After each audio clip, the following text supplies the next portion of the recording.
तो finally Avengers doomsday का trailer आ गया है और ये वही ट्रेलर है जो सिनेमाकॉन में दिखाया गया था। इस ट्रेलर को देख के इतना ही बोलूंगा कि मजा आ गया। अगर तुम्हें बहुत सारी चीजें समझ नहीं आई तो कोई बात नहीं, मैं बताता हूँ। ट्रेलर शुरू होता है एक्सेवियर मेंशन से, जहाँ प्रोफेसर एक्स अपनी खिड़की से कुछ देख रहा होता है। तो मैं बता दूं ये एक ऑल्टरनेटिव अर्थ है और यहाँ एक इंकर्जन हो रहा है। अब इंकर्जन क्या है? कॉमिक बुक में स्पेशली सीक्रेट वार कॉमिक्स में इंकर्जन उसे कहते हैं जब दो अर्थ एक दूसरे के इतने पास आ जाते हैं और फाइनली कोलाइड होकर दोनों अर्थ डिस्ट्रॉय हो जाते हैं। इंकर्जन की एक झलक हमें doctor strange in the multiverse of madness में दिखती है जब डॉक्टर स्ट्रेंज सिनिस्टर स्ट्रेंज वाले वर्ल्ड में जाता है। खैर, तो प्रोफेसर एक्स एक ऑल्टरनेटिव अर्थ को उसके अर्थ के तरफ आते हुए देख रहा है। अगले सीन में इस रिफ्लेक्शन में हम अर्थ के बीच एक क्रैक देख पाते हैं और ये मोस्टली एक्समैन ने किया है। लेकिन क्यों? तो सबसे पहले ये समझो कि जो हम ये एक्समैन यूनिवर्स देख रहे हैं ये मार्वल का 616 यूनिवर्स नहीं है, बल्कि एक ऑल्टरनेट अर्थ है जो द मार्वल्स के पोस्ट क्रेडिट सीन में था, जहां हमें बीस्ट दिखा था। और विंडो में जो अर्थ दिख रहा है वो मोस्ट प्रोबेबली हमारे मेन एमसीयू का 616 यूनिवर्स है। अगर एक इंकर्जन बचाना है तो दोनों अर्थ के कोलाइड होने से पहले ही किसी एक अर्थ को डिस्ट्रॉय कर देना होगा और मोस्ट प्रोबेबली हीरोज यहाँ वही करने की कोशिश कर रहे हैं। और ये क्रैक देख के लगता है कि एक्समैन सामने वाले अर्थ को ही डिस्ट्रॉय कर देंगे। अब अगर तुमने नोटिस किया तो इन सारे सीन्स के साथ साथ हम जो वॉइस ओवर सुनते हैं वो डॉक्टर डूम नरेट कर रहा है टू ऑल द हीरोज। यहाँ आरडीजे ने एक नया एक्सेंट पकड़ा है फॉर डॉक्टर डूम। ट्रेलर के नेक्स्ट ही सीन में we see the look of Doctor Doom. I have to say, जब मैंने फैंटास्टिक फोर के पोस्ट क्रेडिट सीन में डॉक्टर डूम का मास्क और सूट देखा, I was not totally convinced, but this looks sick as.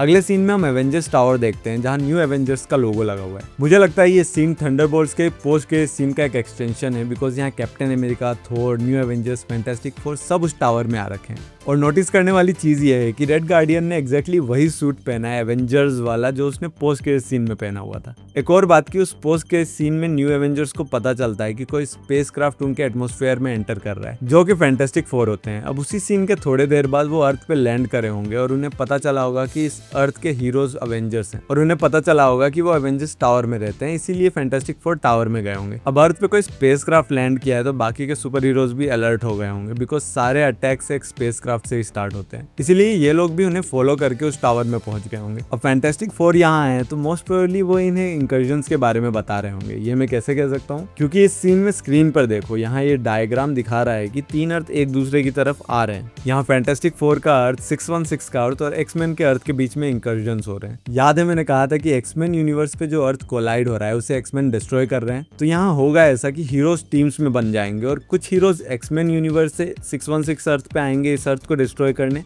और कुछ हीरो 616 से एक्समैन यूनिवर्स के अर्थ पे जाएंगे उन्हें डिस्ट्रॉय करने। और ये ट्रेलर के काफी सारे सीन से समझ आ जाता है, जैसे साइक्लोप्स का जेवियर मेंशन में एंट्री करना, Gambit versus Shang-Chi, Mystique versus Yelena, जो कि देखने में काफी कूल लगेगा। अब आगे काफी सारे सीन है वकांडा और टालोकान के, जहाँ सारे सुपर हीरोज भी मौजूद है। इसे समझने के लिए ट्रेलर के कुछ इनिशियल सीन्स पे चलते हैं। इस सीन में ये हो रहा है कि थोर एवेंजर्स टावर्स में सबको एक नए थ्रेट के बारे में बता रहा है, जो कि डूम होने वाला है। और शायद डूम का प्लान एमसीयू के मेन 616 यूनिवर्स को डिस्ट्रॉय करने का होगा, जिसके लिए ये लोग वकांडा गए हैं to get help from Black Panther. तो जब ये लोग वकांडा पहुंच के सब कुछ बताएंगे तो शूरी कुछ एक्स्ट्रा हेल्प लेने के लिए नेमोर के पास जाएगी। और मजे की बात ये है कि शू स्ट्रॉम भी वही है। Those who know they know. Then अगले सीन में we see the aura king Loki. तो फर्स्ट ऑफ ऑल मुझे लगता है कि ये अपना गॉड ऑफ स्टोरीज वाला लोकी नहीं है, या तो ये एक फ्लैशबैक सीन है या फिर ये लोकी का एक वेरिएंट है जो एवेंजर्स को हेल्प करेगा टू अंडरस्टैंड मल्टीवर्स। क्योंकि लोकी सीजन 2 के फिनाले में हमने देखा था कि टीवीएस स्टिल एग्जिस्ट, और ये झाड़ वाले लोकी के साथ क्या होगा ये देखना काफी इंटरेस्टिंग होगा। अब अगर तुम्हें याद है कि जो 4 टीजर आए थे डूम्सडे के, उसमें सब अपने बच्चों के बारे में बात कर रहे थे। फैंटास्टिक फोर के भी पोस्ट के सीन में हमें डूम उसके बच्चे के साथ दिखता है, तो कुछ तो कनेक्शन है बच्चों का, क्योंकि इस सीन में हमें जोनी एक बच्चे को शील्ड करता हुआ दिखता है किसी चीज से। ये मोस्टली फ्रैंकलिन ही है जिसे डूम ने किडनैप किया होगा मे बी, और इन्होंने